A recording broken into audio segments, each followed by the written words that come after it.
yeah, I'm working on my smoker. Oh shit, I gotta turn that off. It's been running for like 2 hours. Got my little trailer. It was covered in those woods, or those pieces of wood rather. Took those all off, and kind of sucks doing it by yourself, but I welded it onto my trailer there. I'm just kind of getting it level, and you can probably see it in the video now that it's not quite level. So I'm leveling it out right now, and then over there in my fire pit I got somewhere, well, you can't see it, but I got my barrel, 55 gallon drum. It's gonna sit right here. Oh yeah. Another break in this fascist regime society. I stand naked and abused.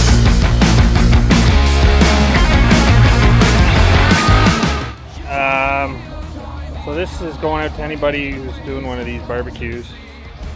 Don't cut it the way I did. It's a real pain in the ass trying to get the door to seal afterwards. I've got the fire rope here in an attempt to try and get the door to seal, but of course when you cut the door the way I did, the flap wants to flatten out, so it will not seal against the rest of the barbecue. So I had to cut right through the door, bend it, tack it, and now I'm welding it all back together, so it's going to have this sort of ribbed look, which I guess won't be bad, but it's a pain in the ass, and don't do it if you don't have to.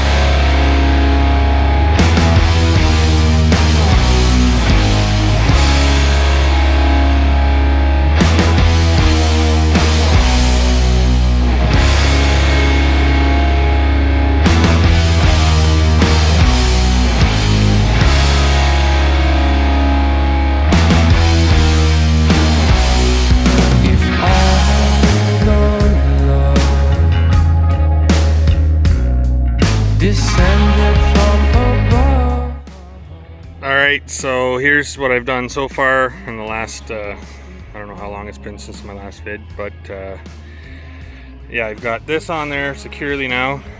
Put a couple coats of black paint. Got a door here that's not, there's no latch on it yet, but closes anyway. Yeah, I got this painted, got a handle on there, and got some fire rope around the top and the sides. I put some angle along the bottom here, so the bottom actually seals nice. On the inside I've got my reverse flow baffle, or whatever you call it, plate, and then I've got bricks lined up underneath it for some thermal mass, since that's just 16 gauge. And then I welded together some random pieces here, and this sort of slides. As you can see, it's not attached, so it's sort of like a tuning plate type thing, so I can adjust how much smoke comes in and out of this end. For now, I've just stuffed any holes with Roxol or rock wool, whatever you Americans call it, and yeah, we'll just light it up right now, see how she burns, see how the smoke flows. My chimney's right there. Just haven't welded it on because I ran out of wire. So I'll update when I get the fire. Got a fire going. As you can see, smoke's coming out there where it's supposed to, but it's also coming out along the bottom here a little bit because I have no fire rope there. It's coming out right there in this corner here. There's not a good seal there right in this little bend here, but other than that, it's working well. When you open it up, smoke's coming out there where it's supposed to, but it's also coming out, you can't see in the video, it's coming out in the back. This is the last video I'm taking before I start to season the grill. I just put this chain on here to hold the door up. There's the cooking surface, so it's nice and big. I did some really lovely welding there to hold my stovepipe on. And then the last thing I did was because this is a thin oil drum firebox, I wrapped some Roxol around it and then sort of clamped it on with my old burn barrel, so that will keep the heat going into the cooking chamber rather than out the sides of the drum here. And well, I'm hoping it'll also give me a little longer life in my firebox, so I won't have all those hot spots just burning right through and rusting through. So yeah, I'm just gonna grease her up with some old turkey fryer oil and season it up. So next thing you'll probably see is me doing some ribs for my test burn. Check you then. Alright, so I'll do one last video just to kind of round this off.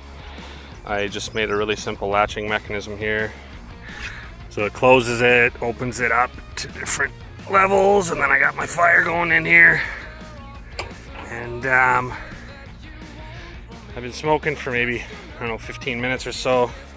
Temperature is right at 200. And I'll just show you what I'm doing. It's my first time smoking on here, so I just got a couple racks of back ribs with some jerk spice on them. And yeah, I'm just going to see how she works. Seems to be holding temperature really well with just the wood.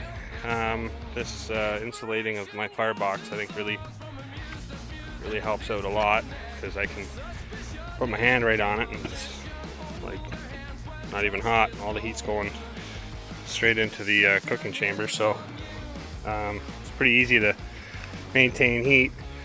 See, I opened the lid and it only dropped about 5 degrees. So yeah, it's works pretty good. Smokestack works well, and thanks for watching.